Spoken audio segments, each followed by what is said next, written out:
50 years ago, Taiwan's medical resources were inadequate, and there was a lack of public hygiene facilities and knowledge.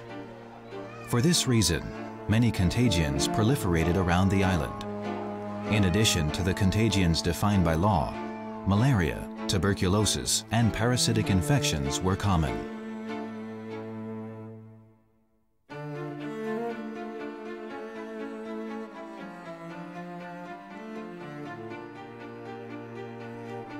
Song Rui-lo led a team of outstanding young doctors in researching hepatitis and showed that hepatitis B was a cause of cirrhosis and liver cancer.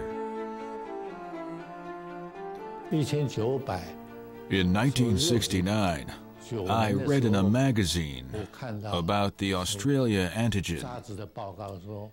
These antigens seem to be related to hepatitis, and they were also called hepatitis-associated antigens. That's what they were called. I wondered if these were the antigens I was looking for. I started to study them and discovered that Taiwanese have a high rate of such antigens. Recalling the hepatitis B virus, we know that with such a high level of hepatitis B, many of these patients would get cirrhosis or cancer. Every year, around 5,000 people die from liver cancer, and another 5,000 from cirrhosis. That's why we must find a cure for this disease. This discovery excited the medical community and was also instrumental in making Taiwan the first country to have inoculation of all citizens against this disease. After many years of effort, the number of children under 6 who are carriers of hepatitis B fell from 10.5% in 1984 to just 1.7% in 1998.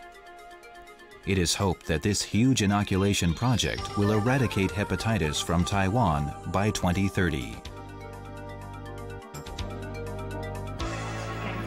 5 types of hepatitis listed from A to E have been discovered. Of these, types B, C, and D can all lead to liver cancer and cirrhosis.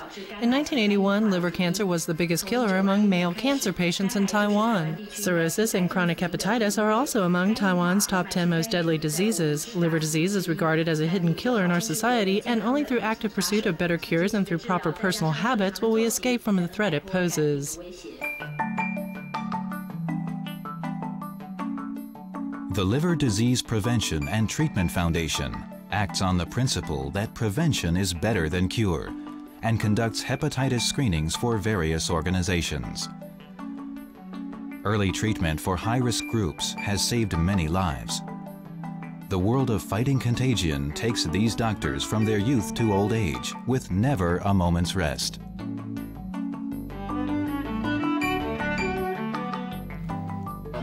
We began this work in the early 1980s, about the same time as the Japanese. We promoted early diagnosis of liver cancer. Early discovery meant that for high-risk groups, those with hepatitis B or C, or with cirrhosis, we could conduct regular examinations. What kind of checkups? Ultrasound and AFP tests. So people with liver disease could be diagnosed early, even before the symptoms became apparent. Usually the cancer is under 3 centimeters, and we call this an early cancer. So in the 1980s, Taiwan was already a leader in this field, not just in the region, but in the world. We weren't far behind the Japanese in promoting this program. And 10 years on, this program has saved many lives due to early diagnosis.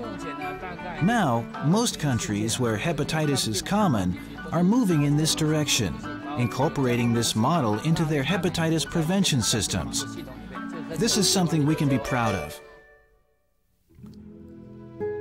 Dr. Chen Ding-xin is a student of liver disease research pioneer Song Ruilo. 10 years ago, not much was known about hepatitis in Taiwan.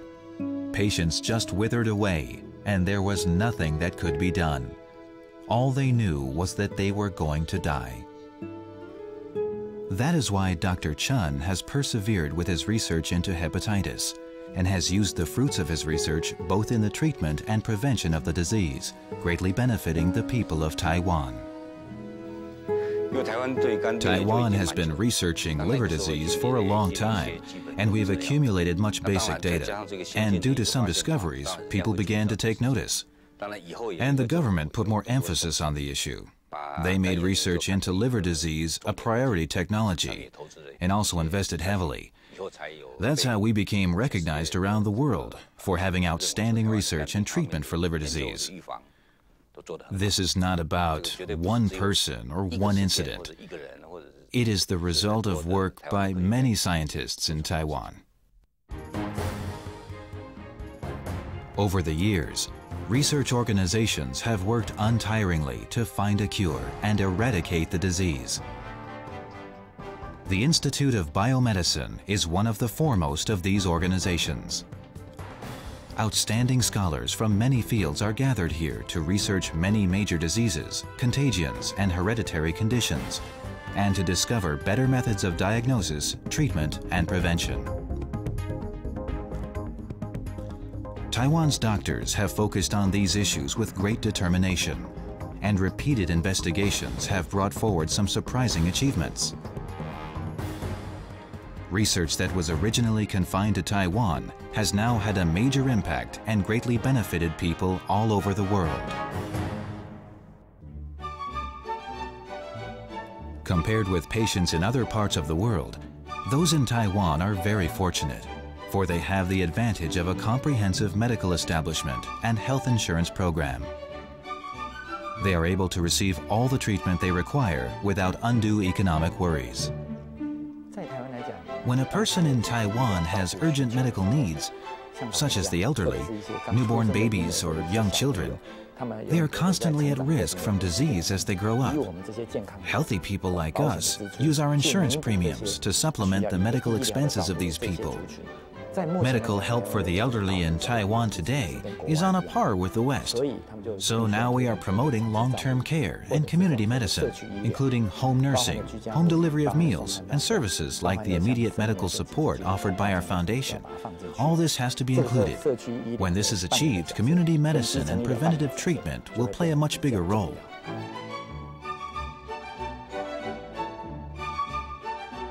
"96% of Taiwan's population is now covered by national health insurance and enjoys the security it provides. This insurance program protects the disadvantaged and distributes medical resources where they are needed most." The Tsuji Bone Marrow Donation Center was established in 1993 and has now collected information on over 217,000 donors, making it the third largest database of its kind in the world and the biggest database in an Asian country.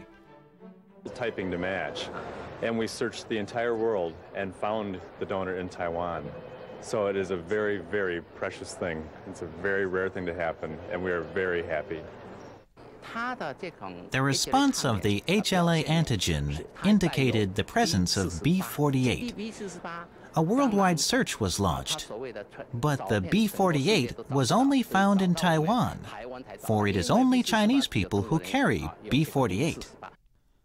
Thus, over 6,000 foreign patients have sought donors for diseases such as leukemia and other diseases of the blood, bringing them hope.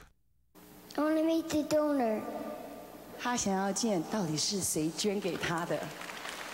我那时候在坐火车，我就一面讲电话一面哭出来。为什么？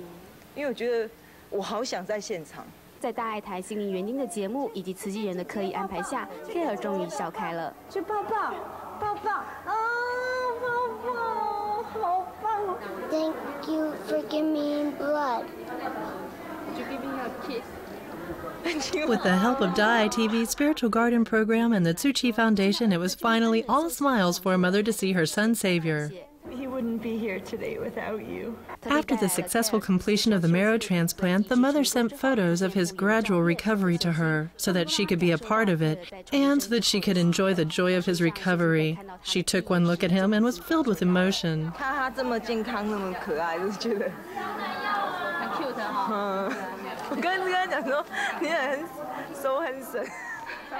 One was in the U.S., the other in Taiwan. Although they were separated by distance, they had long since been linked by their bone marrow.